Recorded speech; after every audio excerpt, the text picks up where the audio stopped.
واقعہ صحابہ کے سن لیجئے. حضرت حنظلہ ایک صحابی ہے رضی اللہ تعالی عنہ.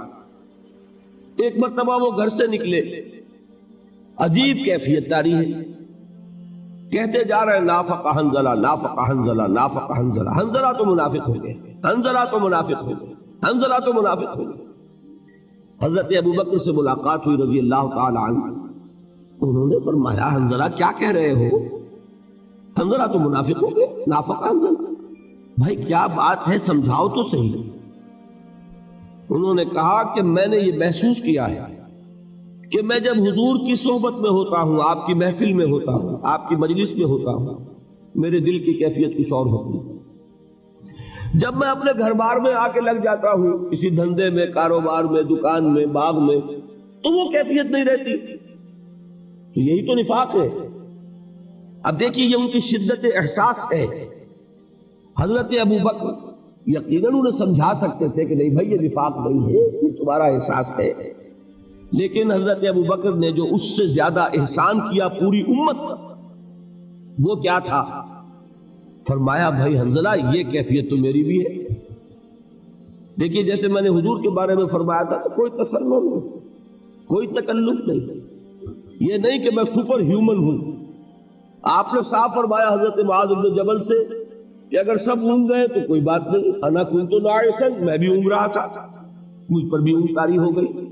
یہ تو صرف اللہ کی شان ہے. لا تاخذہ سنۃ ولا نوم، نہ اسے نیند آ سکتی ہے اور نہ اسے اونگ آ سکتی ہے.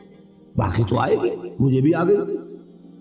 اسی طریقے سے حضرت ابو بکر نے یہ نہیں فرمایا کہ یہ تو ہو ہی نہیں سکتا اور میرا لیے تو کیسے ممکن ہے. صاف فرمایا کہ یہ معاملہ تو میرا بھی ہے. اب سید المومنین ہے تو چلو آؤ کہ حضور سے پوچھتے ہیں کہ معاملہ کیا ہے. میں اس کو کہہ رہا ہوں احسان، کہ حضرت اگر ابو بکر رضی اللہ تعالیٰ عنہ خود ہی سمجھا دیتے تو ہمیں حضور کی سند تو نہ ملتی نا. اب جب آپ لے گئے حضور کے پاس، اب جو کچھ حضور نے فرمایا وہ اب ایک مستند بات ہو گئی، مستند ہے ان کا فرمایا ہوا. اب وہ بات ہو گئی محمد رسول اللہ صلی اللہ علیہ وسلم. حضور کے پاس گئے، ماجرا بیان کیا، حضور نے تسلی دی حنظلہ یہ نفاق نہیں ہے.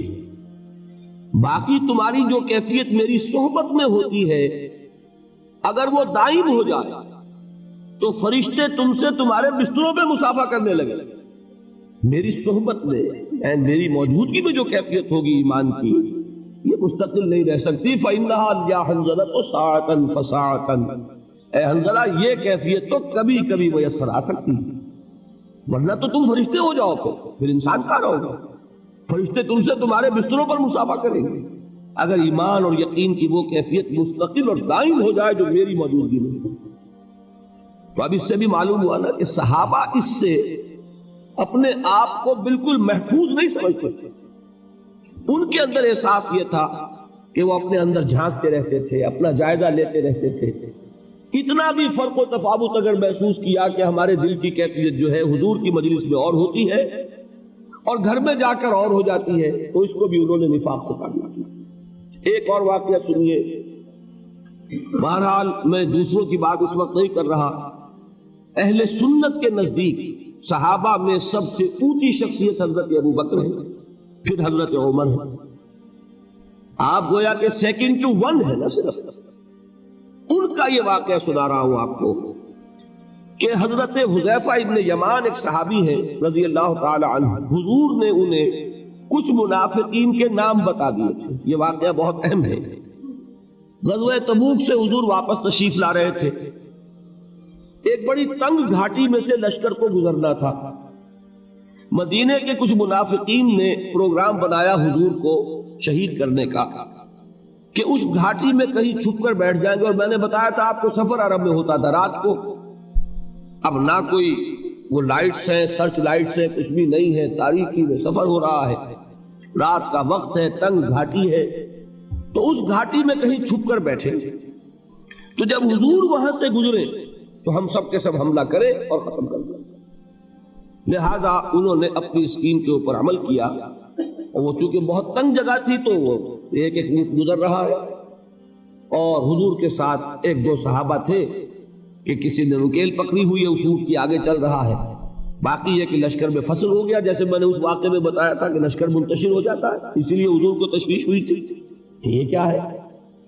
تو ایسا جب وہ حملہ آور ہوئے تو آپ کے ساتھ جو دو حضرات تھے اللہ تعالیٰ نے ان کو ہمت دی، جرأت دی، اور ان منافقین کی قوت کو سلب کر لیا ہوگا کہ انہوں نے صرف لاٹھیاں تھیں ان کے پاس، ان لاٹھیوں کو اونٹوں کے منہ پر مار کر، سامنے سے وہ آ رہا ہے، اس کے منہ پر ایسا مارا ہے کہ وہ پلٹ کے واپس جو ہے وہ بھاگ گئے۔ حضور نے نام بتا دیے ان کو، اگرچہ انہوں نے منہ پر ڈھاٹے باندھے ہوئے تھے، اپنا جیسے ڈاکو اپنے آپ کو چھپاتے ہیں آئیڈینٹی کو، پھر اندھیری رات کچھ پتہ نہیں چلا۔ حضور نے حضرت حذیفہ کو بتا دیا، حذیفہ یہ فلاں فلاں فلاں لوگ تھے، یہ منافقین ہیں۔ یہ کہنے کے ساتھ ہی آپ نے منع کر دیا کہ دیکھنا یہ نام بتانے کسی کو نہیں، کیوں؟ وہ میں بتا چکا ہوں آپ کو کہ منافق لیگل اینٹیٹی نہیں ہے، منافق بھی مسلمان ہوتا ہے فار آل لیگل پرپسز، قانون کے درجے میں وہ مسلمان، لہذا حضور نے سختی سے روک دیا حضرت حذیفہ کو کہ نام نہیں بتانے ان کے، میں نے تمہیں بتا دیے ہیں لیکن یہ راز رہے گا۔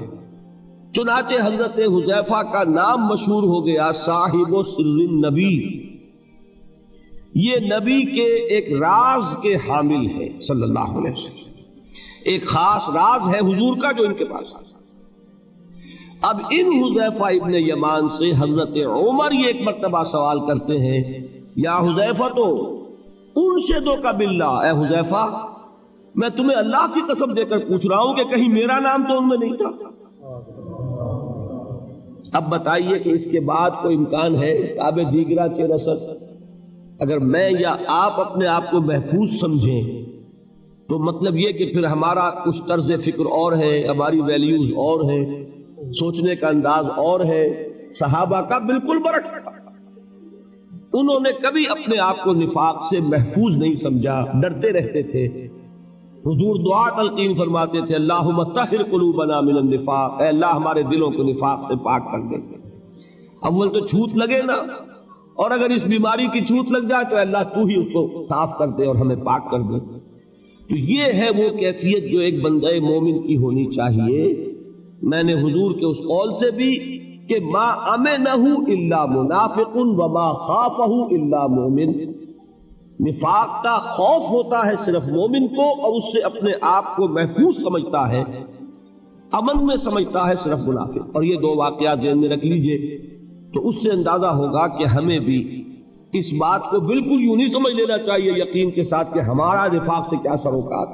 ویسے جیسا کہ میں نے پہلے عرض کیا تھا الحمدللہ ہم منافق نہیں ہیں، لیکن یہ نہ سمجھیے کہ منافق ہو نہیں سکتے۔ آج کی کیفیت پر اللہ کا شکر ادا کیجئے، لیکن یہ کہ وہ چیز ہے کہ جو حملہ آور ہو سکتی ہے۔